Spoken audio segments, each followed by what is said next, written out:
grew up in Northern California, Butte County, and we had a little Carnegie library there in that town, believe it or not.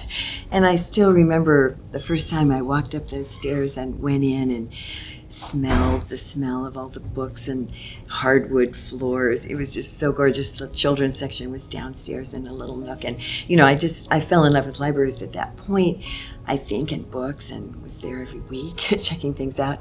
But in the 5th grade, we moved into the Bay Area from there, and my teacher was the media, the school librarian in those days. And so I helped her. I was her right hand and helped her with all of that. And I loved the order of it. I loved that, I could do some things that, I could shelf books because there was an order and I could do that. I loved that. I loved helping people find what they were looking for. But I think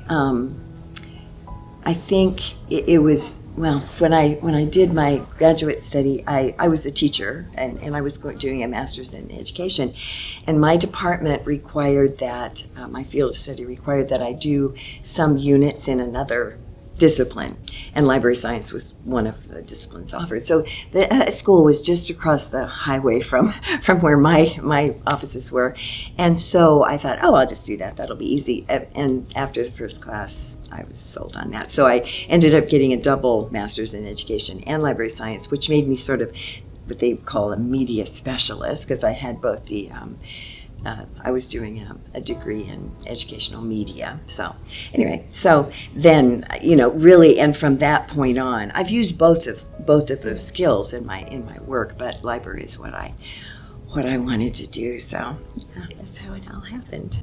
My husband and I were assigned to a small college when we first went to Africa, and I was the librarian there. And then I helped several little startup schools establish their libraries, and I worked in my kids' school library for a while. And then later I became the librarian. That little college became a university. My husband and I left Africa. We'd been there for 34 years, and we were not, our backs were starting to bother us and stuff. The roads weren't very good. So we knew it was time to leave, but I love to work. So I told my husband, I'm really not ready to stop working, but the only really job that I'm interested in doing, if I can get something in the library, I would like to. So while we were here working our final year with our organization here in the States, I heard about this job. I'd met someone from this library system, and she told me that the librarian was going to retire, and they didn't have anybody in the system, who could just succeed. So I decided, I've never worked in public libraries. I've always been in school and academic libraries, but I've got to learn how the application process works, so I'll just apply for this job, and kind of go through the steps just so I know what this job search is going to be like. So I applied, and I did a lot of research in what public libraries are doing. My niece is a public librarian. She was in Butte County at that time, so I visited her for a couple of days and, kind of looked a lot of things up. And so in any case, even though I didn't have public library experience, I knew what was sort of happening in the library world in public service. So I applied, and I got the job. This experience as my final job, before I finally throw in my hat, it has just been wonderful. The whole thing. And when I walked in the door the first time, I was still looking around. I was going to the branches and kind of looking during the application process and kind of seeing what's going on. I walked in and I just thought, wow, there's so much scope for so much here. This is such a beautiful facility, and we can do so much to enhance what's already happening here. And I don't know, that was when I knew, oh yeah, if I get this job, this is going to be really fun, because there's so much that we can do. I think one of the pivotal points in that sort of, I think, got us off to a super good start is this area that we're sitting in right now, was funded by a wonderful donation made in honor of Sally Tuttle. You see her little name up there. This is her children's area. Sally was a wonderful community person who raised the money for this facility. There had to be some matching funds, and Sally was a mover and driver in that effort. And she was the first person at my door, my first day on the job, welcoming me. She was on the Library Commission at that time, and she passed away in November of the year that I came. And so someone gave a very generous and large donation in her honor, which enabled us to do much of what you see in the children's area. We got the Lego table, this mural was paid for, we got the interactive learning stations for the children. We got to buy hundreds of new children's books, and it really gave us a boost to start really offering services that met the needs of our children and our families then, which has really been my focus, because I believe if we get those kids when they're young, they will be lifelong patrons, and we're really seeing that has paid off. In our summer reading program this year, we're seeing that kids who started 5 years ago are still with us, because our numbers just grow every single year, and we think those kids who started as kindergartners are now fifth graders. They love it, and so yeah, it's wonderful. So that, I think, was a really big boost to our service. And then I think I was also given the opportunity to attend a meeting of the Association of Rural and Small Libraries, which is kind of like the California Library Association, but it's nationwide, and it's all libraries like this from small counties. You know, some of them are just one library systems in little rural places, little rural towns, and all of the things that I learned there were things that are doable, because they were all people of the same sort of economic restrictions that we have.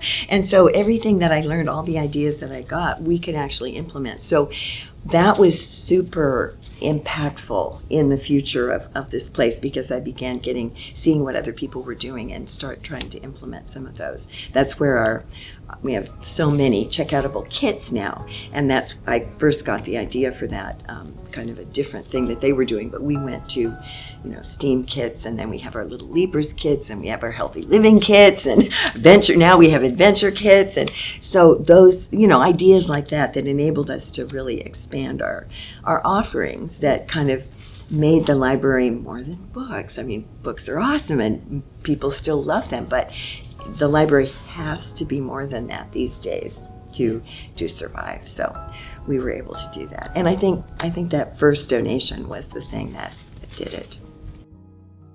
I am so proud of my staff. They are so awesome. I'm going to get choked up here because they're just wonderful. I mean, we've been able to really do some things with them that the skill sets that they have. We've been so blessed to just have this person come for this little job, and I mean, my jobs are little because we don't pay very well, but they catch the vision of what we can do, and they bring these amazing skills to this and just go with it, and take the challenge. They're just fabulous, and I'm so proud of them. I'm proud of our relationships. Everyone here who works in the library is happy to be working in the library, because we just have so much fun creating, well, what can we do next? And, how can we make this better? And, do you think this would work? Oh yeah, that sounds good. We just work together super well. And I'm very proud of that. Relationships are so important. I really learned that in Africa, because relationships are everything there. And we've built a super great, firm foundation of a very positive relationship, which has enabled us to build the two programs that I'm really most proud of, which are our summer reading program and our lunch at the library program, both of which are going on right now.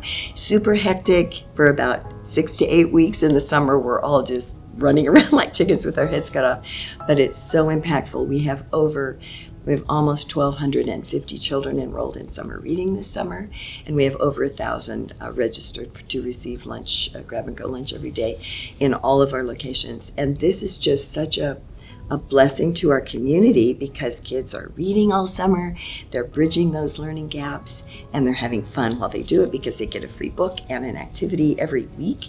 And then they can get their lunch, come here and get their lunch, and then come inside and have fun with all the things that we have and check out books as well. So I think that's what I'm most proud of. The people that we serve are just wonderful, and it's been so wonderful to see us be able to help people and help them find what they need. We have so many great programs to enable people to get the resources that they want. We have the Zip Book program where they can order books, and it's a grant from the state library, and they order the book through us, and then it comes to them on Amazon, at their home, and they get it like in 2 or 3 days, and they read the book and then they bring it back. They're getting things so fast, and we just have lists of oh, this is so wonderful, little accolades of how wonderful this service is. It's so much fun. And then the Link Plus interlibrary loan thing that we have is just enables us to basically get anything that we want. That's lots of fun to help people connect with the resources and even the leisure reading series that they want to read.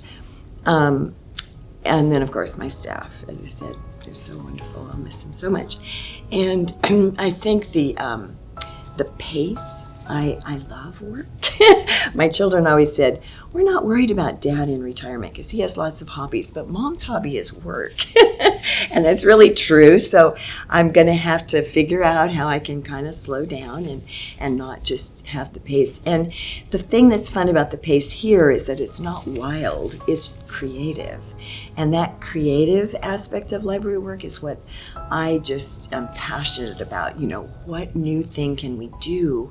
How else can we help people get the information that they want, or the enjoyment that they want, or whatever it is that they need, or the connection that they want? I mean, there's just so many things that you can do. It's just so varied, and so all of it is fun. And I will miss it, but it's time.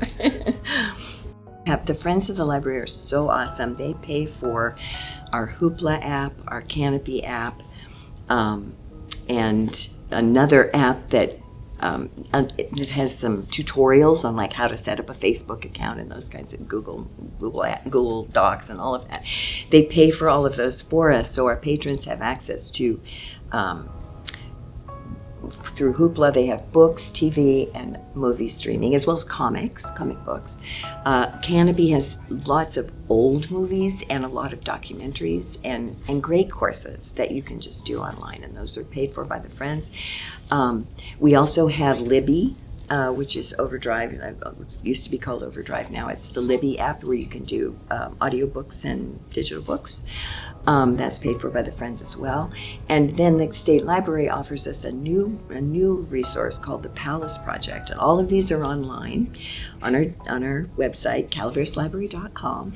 You can see them all, and you can check out all kinds of digital things. So those are fun things that our county is slowly being able to access because our internet connectivity is getting better.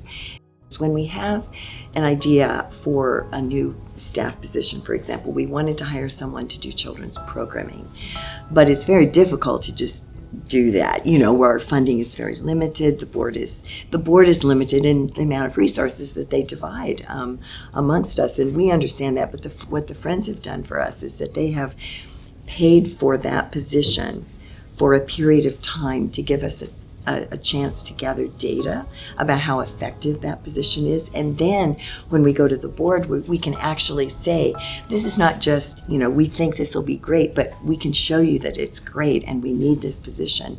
And so then we've been able to increase our staff in that way. And they've been so faithful for that. They pay for basically all the digital resources.